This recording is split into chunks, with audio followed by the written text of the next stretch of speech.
That's all my way. All right. Sorry, way.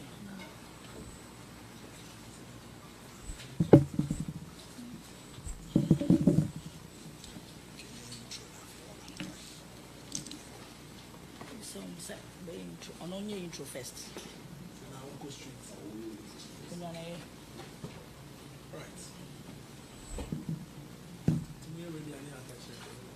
All right, dear Mamma, I'll cover and about a Thunder Plaza corporate office. Now,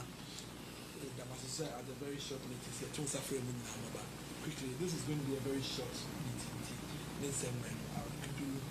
hand you over to my chief executive, Madam Patricia Sidra. Now, the OBA, the superintendent with our chief. Okay. All right. Okay. Mama, good evening. Being any first on your family, the great Nana Agrada.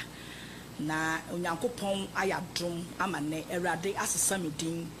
enunti enene me fresh press conference nyame waye bia ma me pa na before say me kasa mpesa me to nyum di Nyankopon aye se wudo wa wurade wakumemu wadi nyina na se wudo wunyonko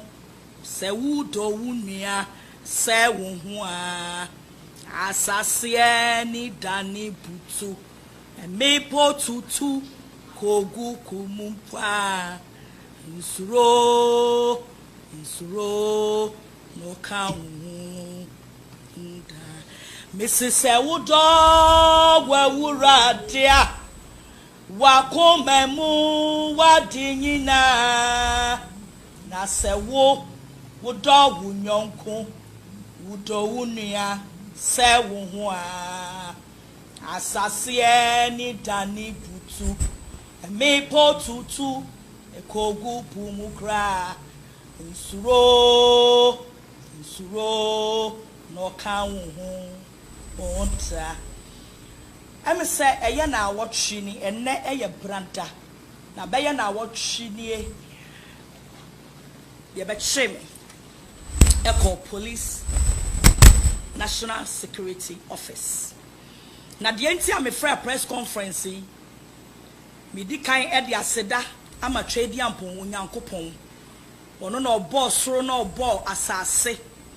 Onyankopon a eduru mmere bi na nidaso wasa eduru mmere bi na eye ya adwen se ye wawie a Bible say one of the one who to awurade so no ade nyina di boa wo mo na ya na ehwie wo mu yie sene medaso metse ha tekramada bodue mu na moja edi afusane ewo mimu na yankan mi anka awufuo ho na bebreba mi ko mu nyina chi no se medaso metse asene na tekrema eda bodue mu a ade a meka kire wo wura Yesu se meda na se esanse onu nyame wonim ye di ni yie papa edrumre bi na anidaso nyina sa edrumre bi enipa bebre dane wona chichire me na eyama adwese na mapem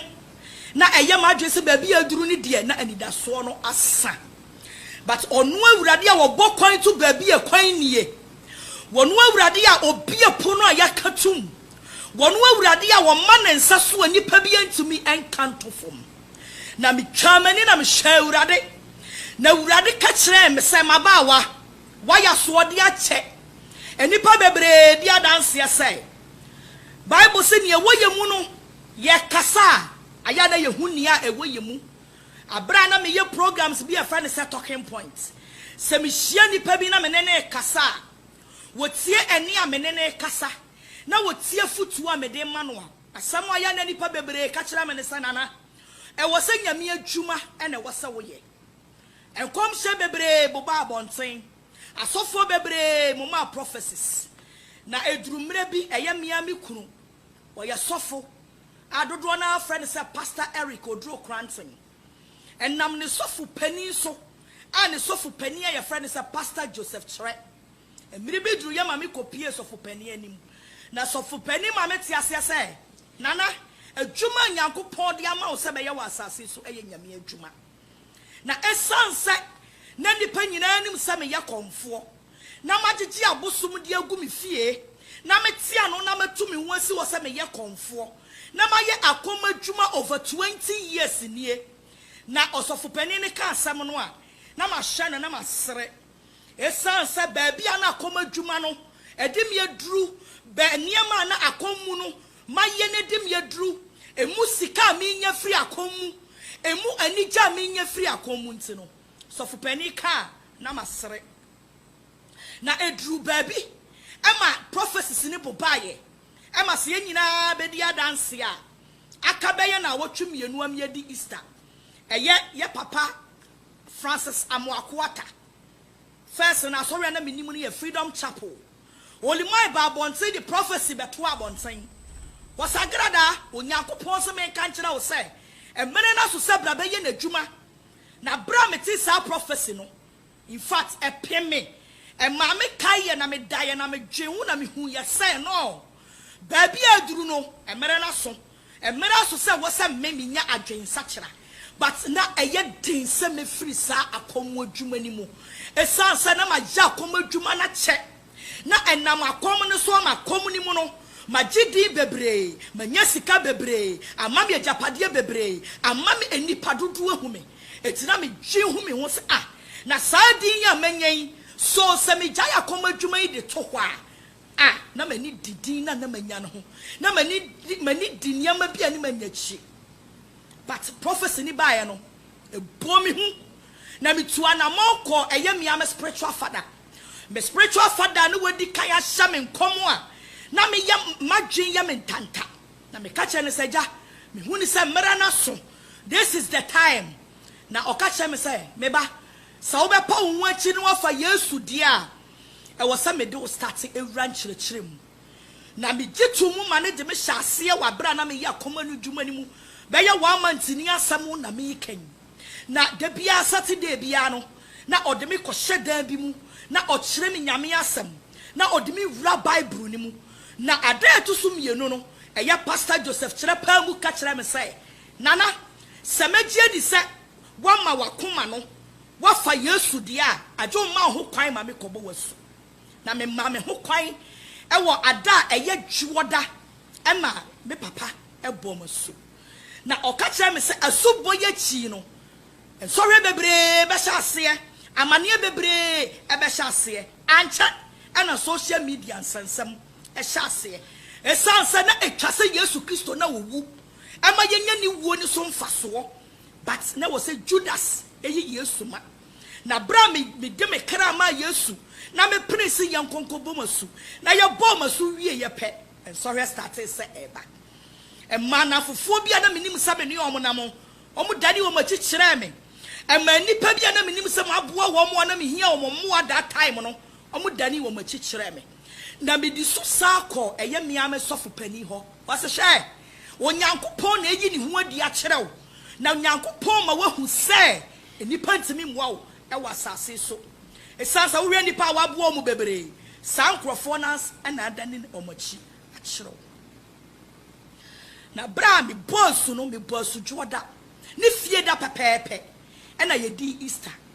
epu yamu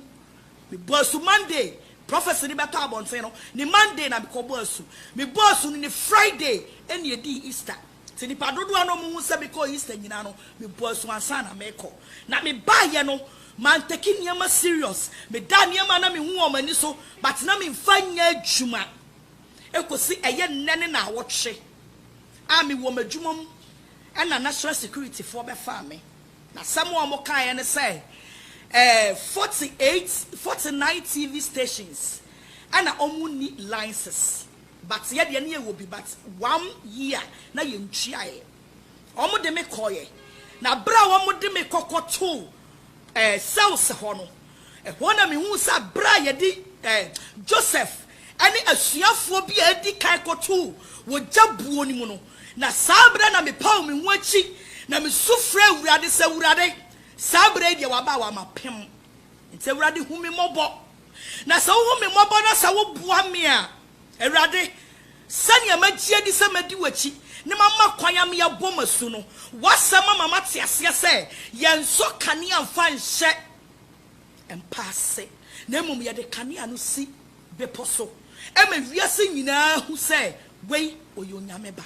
ewurade se hu me mmobo na wo boa me a papa memma me nsa so ahye wanimunyam na mapamu akase ewurade manya dwensa kyera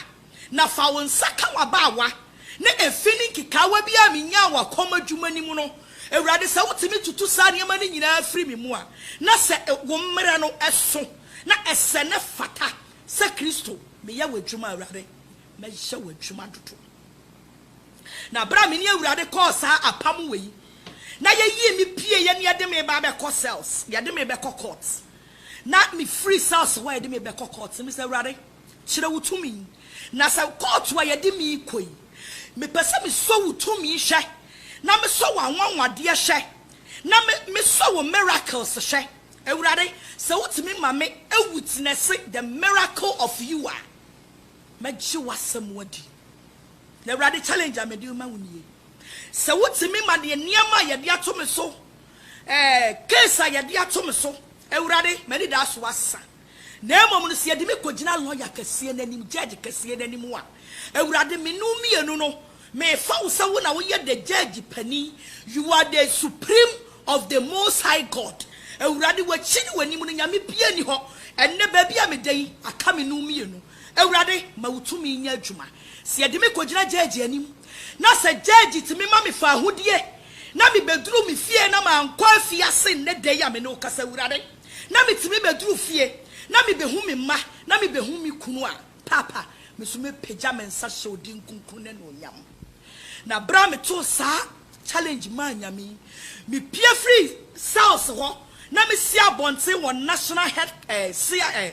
national security office ana me hu mrantie mienu se mrantie mienu bi hwehwe me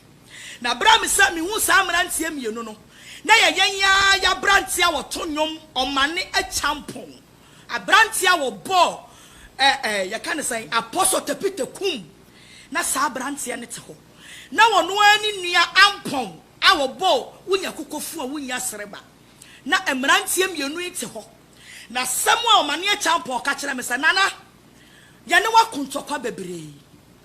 ya ne wodidi atem bebre nanso Kristo a wo frɛ yan ne say yamra wo nkyɛn na yɛmɛhyɛ wo bɔne yan ma wo nkuranhyɛ sɛdeɛ me wo mane champon wo de yɛ me nyina me de akyɛw na emom Kristo sɛ obeyiw na sɛ wo yiw a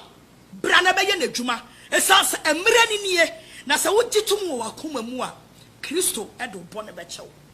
na bra wo ka sa no ni nua ampon so ɛde ne de ɛtoa so na wo ma me quotations na otumefo by sabre no na samrantie mienu wei no munim nia madwen e wo makoma mu ni mitirim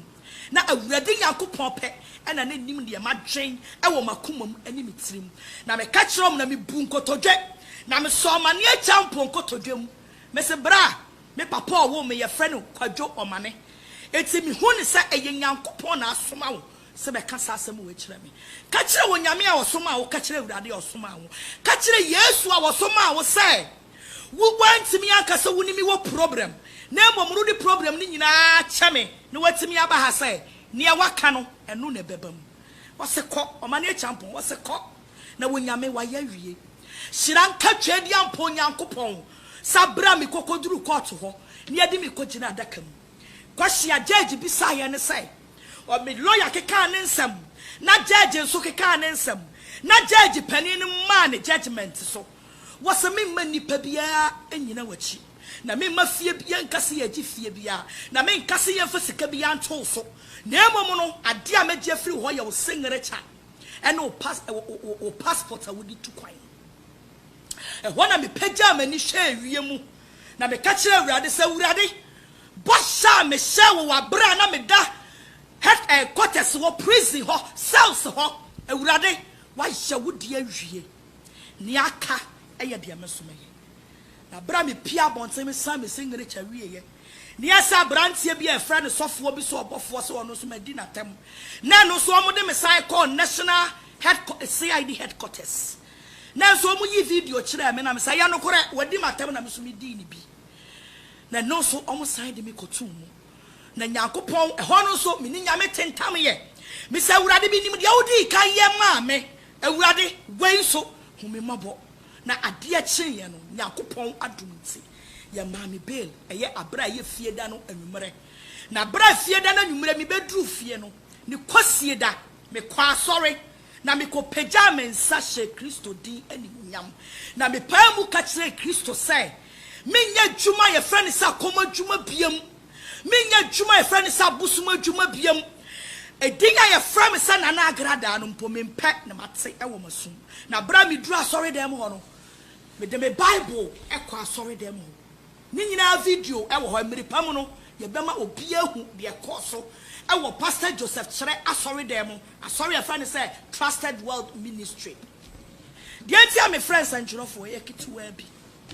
me mpasa video ni beba abonten ansa de awurade ayama me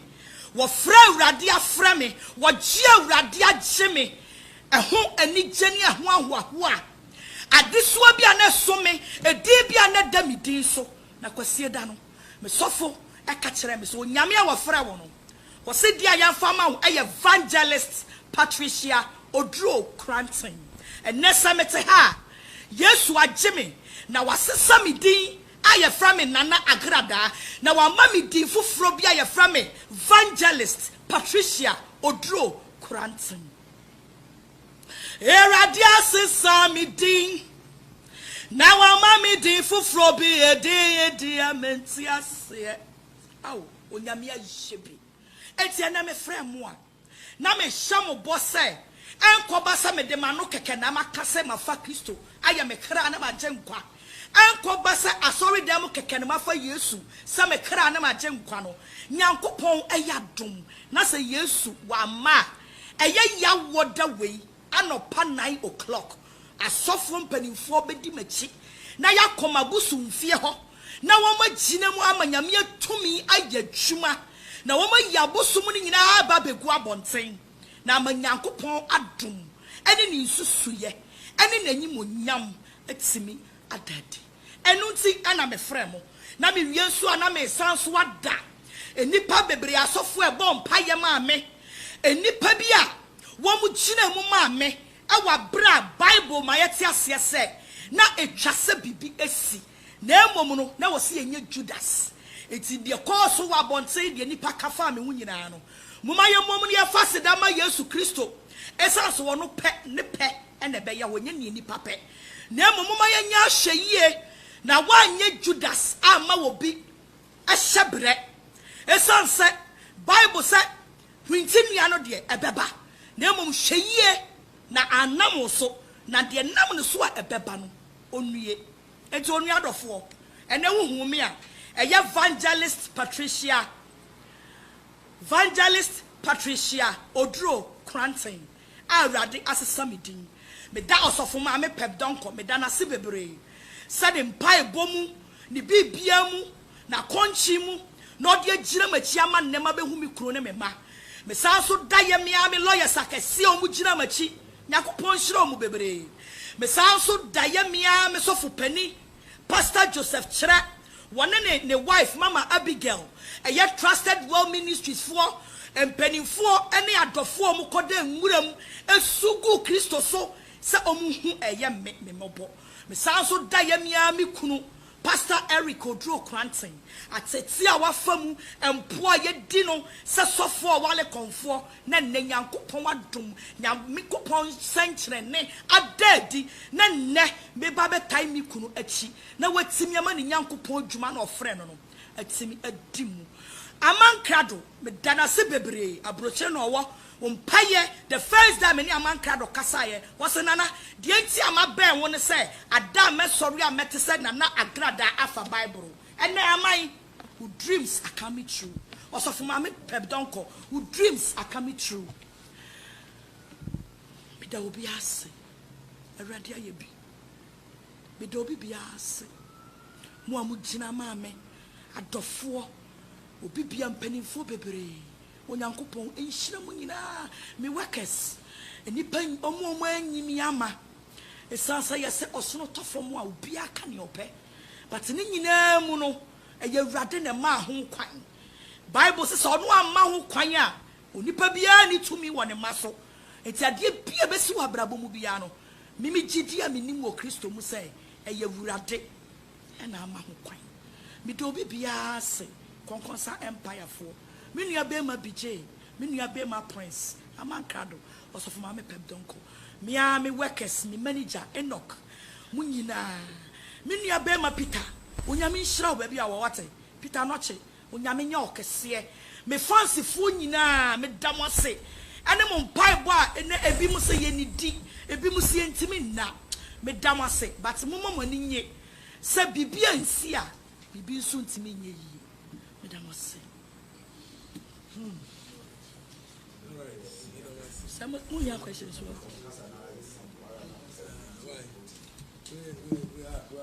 we are extremely grateful. Everybody other wants it. But I we want to sign out. So be me question the idea. Why? More be me sir.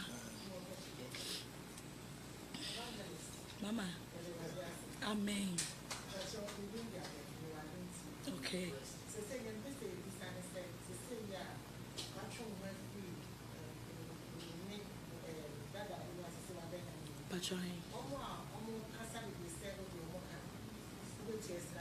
Me patcho sa asem ni nyina e wo court. I am not here. Sa me ka court asem. Me wa ha e wo ogye a wonyame agye me. Ti na me te ha. Right. So yes, you have questions yeah, related to these issues let's not contradict ourselves. Patcho, we can be nyame ase. Okay. Yes.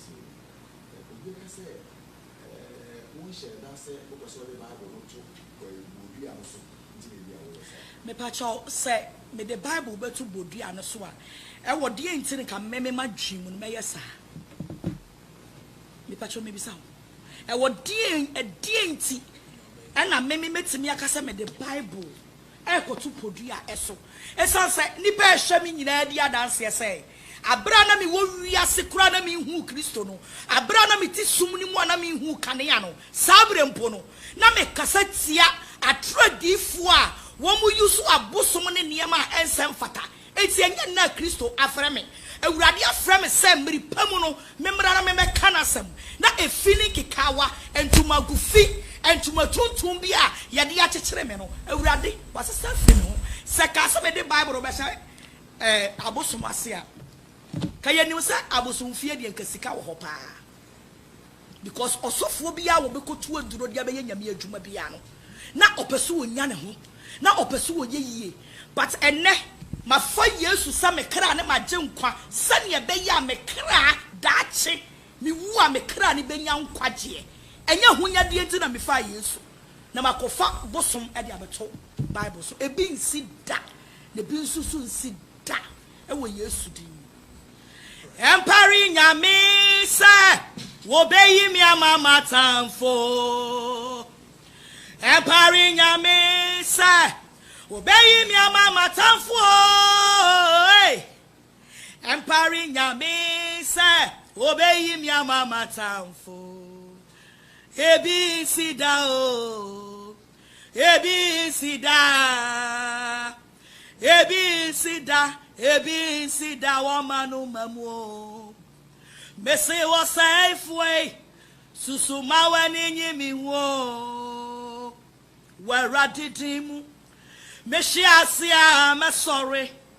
Meti sumwa onone me hai Ebi sido Ebi sida wamanu mamu Ebi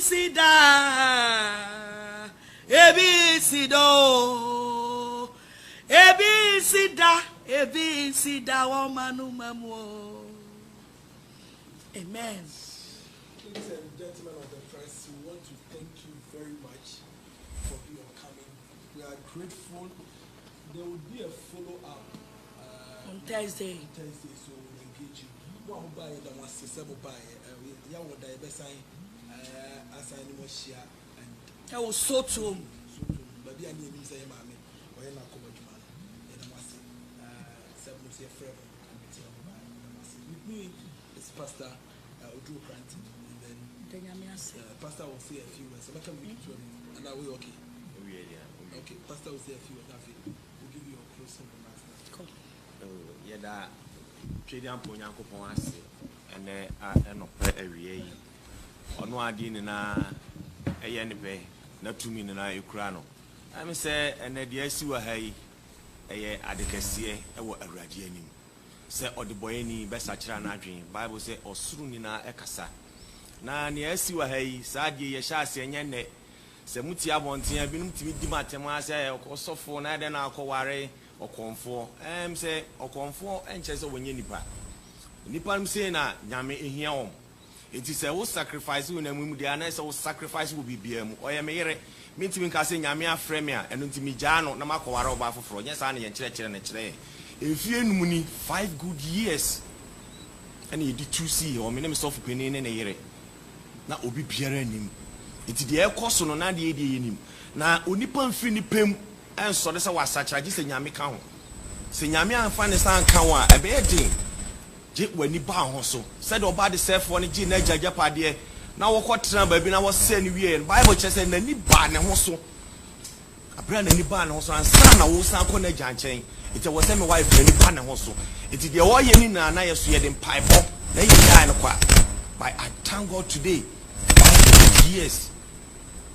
It's the ACN in na emreno na eden awie dru. Eti na eyasida ko na ndema twedi amponyankopon.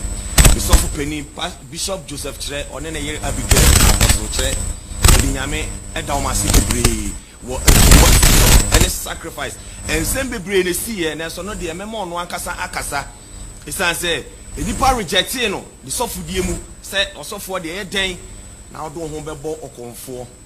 na so no wanyina wampaba oginae e wo mafrom ene meyere ode ne hyase kire ancha na all these issues no pop up. But today I thank God with that Ghana phone na ase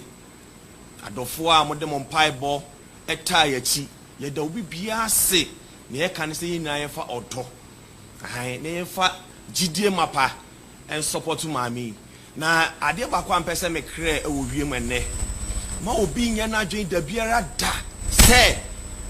adwuma nyame afre o mu no ye di bribi ene ba be ye ti sa asem na nye ne. But I always say this, obi ntimi si nyame adwuma ho kwan da na mo obi sun kogina ba bi nya na dwen se obe sorry na wa be discriminate die nyame ahyehe e fa nsa nyame nyo na we are coming out with a good doctrine a wotia esese nipa suban amra yesu frɛ na suafo no wɔkyɛ mu mienu no ka kyerɛ sɛ monkɔ wiase ɛmfa masɛm ne nkɔ na mokɔ ani obagye asɛm na di no mo na su ɛnhyɛ gya ɔba ɛne honkonkodem ɛno ɛne asɛm a ekura yɛn yɛ adwumayɛfoɔ yɛ adansifo enti Paul kan ɔsi Nyankopɔn owuro Yesu ato fapem na mayen wafrɛ yɛn sɛ yɛanansifo the representative on this earth yɛ adansifo ɛmawurade yɛ adansifo ne sɛ yɛbɛkye akra wɔn a wayera wɔn a mpɔkyerɛ da wɔn so wɔn a wɔhunu amane no yɛde asɛm no ɛbɛma hom na watwe wɔn afiri wɔn bɔne ho ɛno ne the motive a yɛde bɛyɛ nyame adwuma bibi biara ne ho biem. Yes, enti mo fa mpaebɔ nta yachi na mo sere twedi ampo Nyankopɔn enyansa ene nim de ne tiase ma yɛn na adwuma na yɛ ba bɛyɛ no yɛ fa big revival ebinim hyase e de revival ene ma Christianity etimi gina hɔ yɛdim sɛ Christianity yɛ wɔ challenges bebrewum na so no mo fa mpaebɔ nta yachi enkwagye enti ene owura Yesu bewu gye yɛn ɛno ne ade a wɔsi nipa bia yɛ hu enkwagye ho asɛm ena yɛ de nam yami shiro bibia etia Ghana man ni na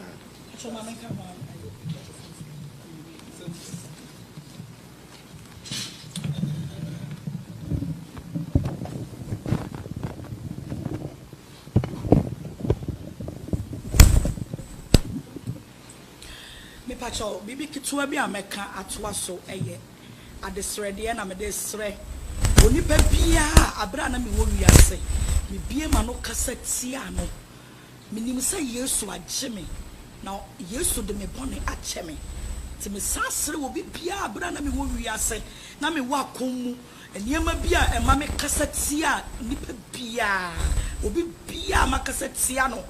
e wa abra na me wo wiase no ohun me mobo na onfa nche me esansa sabra no ne mani afra na ne Yesu wa bie mani enti ene mesra mo asofo mpanimfo a mekasa tia mo e wa bra na me wo wiase me nua omane champon ada wo ba me bu kotodwe eso wo kotodwe mesra me papa wo pambo enam entokwa ne niam so mekasa tia wo ye papa wo duro mo asofo mpanimfo bebre amakasa tia mo no mesra mo se mo hu me mobo na mo fa me bone encha me na me gidi yese mo de me bone so ebe cheme ye nua ne mu bi a me ka asem bi a enni mu toto mo so mesra mo se mo hu me mobo na mo fa me bone enche me osofo ma me pep donko fa me bone cheme ye papa opambo ye papa oduro no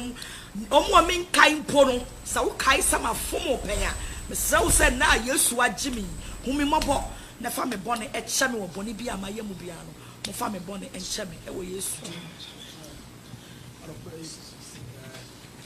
that's a trophy for bias. This is very emotional for us. Let's also question the media. Let us not go around our own media trials. Let's stick to what we have heard today. The acting and then the other got from the sermon. Now there can be any other cause. Jesus. No, they know yet. I know your difference. They may never ye. Say them who cry me problem. Yes. And I must say, yeah, we'll engage you later.